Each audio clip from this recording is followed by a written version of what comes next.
Magandang araw mga kasari-sari. Ito na naman ang inyong palawan niyang tindera, si Ate Tintin. At syempre for today's video, may chichismis na naman ako sa inyo.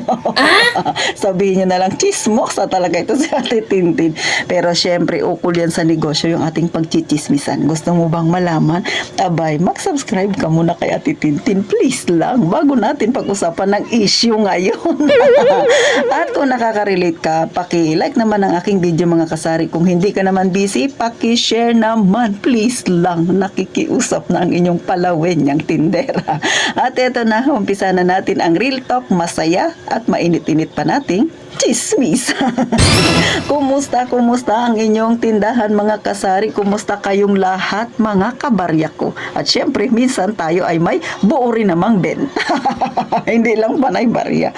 So ano tong pag-uusapan natin mga kasari, no? Sa lahat ng mga kauumpisa pa lang ng kanilang tindahan, balak mag-umpisa ng tindahan, maging sa mga datihang may tindahan na kagaya ni Titintin, isa ka ba sa mahilig mag-ipon? O, pauna lang ha, walang masama sa pag-iipon. Ang masama, yung sobra-sobra na. Diba? Lahat naman talaga ng sobra ay masama. Pero kung ikaw ay negosyante, naghahabol ka na kumita pa, ang buhay mo ay nakagaya ko na sa masa.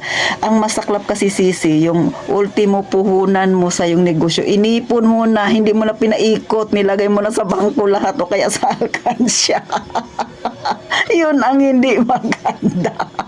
Bakit? Ay, paano ka ba kikita? Ha? So, bakit ito yung naging topic natin mga kasari? Kasi nga, meron akong napanood sa Facebook na nag-scroll ako. Sabi niya, sa sobrang kaadikan niya raw sa pag-iipon, ultimo yung puhunan ng tindahan niya, yung pambili ng kanyang paninda, inipon niyo na.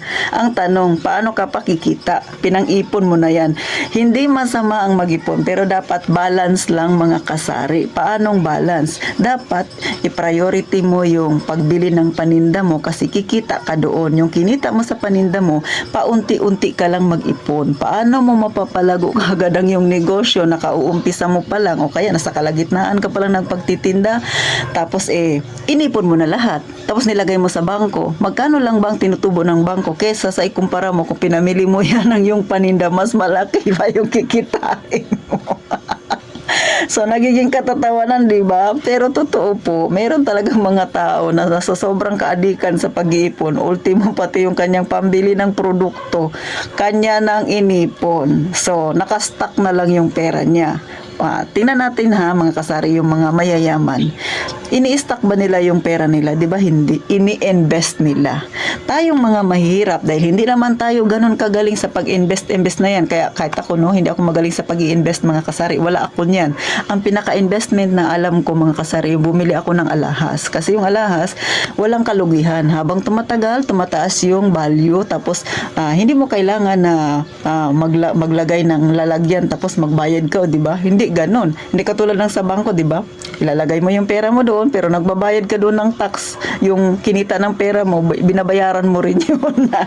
Yung kinita ng pera mo doon sa, alam mo, kung passbook yung inipunan mo, binabawasan nila yung tinubo ng pera mo, tapos binabayad doon sa tax. So, syempre sa mga nagbabangko, alam nila yan, no? Katulad ako, may passbook ako, so ganun mga kasari. While kung bibili ka ng alahas, di ba, nakatago lang dyan sa bahay ninyo, walang maintenance. So, wala kang babayaran ng kung anik-anik tapos tumataas ang value. So, ganyan yung investment na nalalaman ko, mga kasari. O yung mga mahilig bumili ng lupa, investment din yan. Kasi habang tumatagal, tumataas din yung value ng lupa. Pero dahil nga nasa masang pamumuhay natin, syempre yung pinaka-investment natin, yung medyo maliit lang, yung kaya lang natin. Pero tayong mga nagninegosyo ng maliit, hindi natin pwede nagayahin yung mayayaman, di ba mga kasari, na talagang pangmalakihan yung kanilang ini-invest. Tayo mga mahihirap ay paunti-unti lang kasi nga nasa masa tayo. Kaya kung ikaw ay may tindahan, gusto mong mag-ipon, hindi masama ang mag-ipon, hindi rin masama ang maadik ka sa pag-iipon. Pero yung style mo, mga kasari, mali yun na yung ultimo puhunan mo, yung kinita ng tindahan mo, lahat iniipon mo na. Tandaan, dapat yung pera yung magtrabaho para sa atin. Huwag tayo ang laging nagtatrabaho para sa pera. Bakit ko nasabi? Di ba yung nga yung mayayaman ganun? Habang bata pa sila, pinaparami nila yung pera nila, invest ng invest para pag nagkaedad na sila, pahila-hilata na lang, may income silang may income silang nakukuha. So yung pera na nagtatrabaho sa kanila.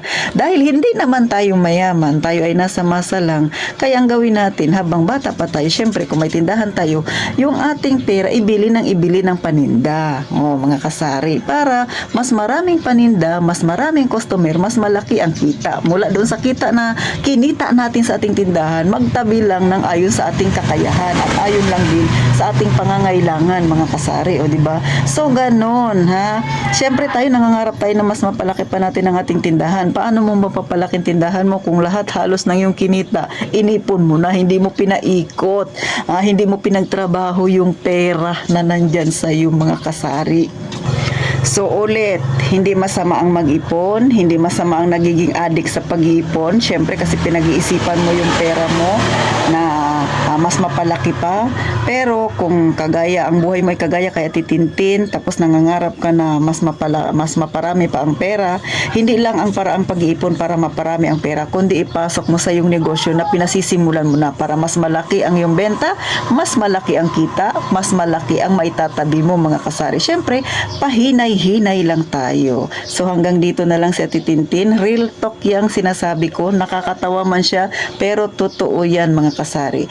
At syempre, sa mga gustong ma-shoutout, pipilitin kong paisa-isa ay magsha-shoutout na ako kada araw. Pero sana sa mga isa-shoutout ko, mag-comment kayo dyan, mga kasari, para ma-shoutout ko kayo sa susunod na video ni Ate Tintin. No? Itatry ko na araw-araw ay makapag-shoutout tayo. So hanggang dito na lang, sana ay may nakuha kayong idea, napangiti ko kayo na naman sa real talk na yan, mga kasari. So paano, gaya nga ng palagi sinasabi ni Ate Tintin, mag-iingat tayong palagi, mga kasari.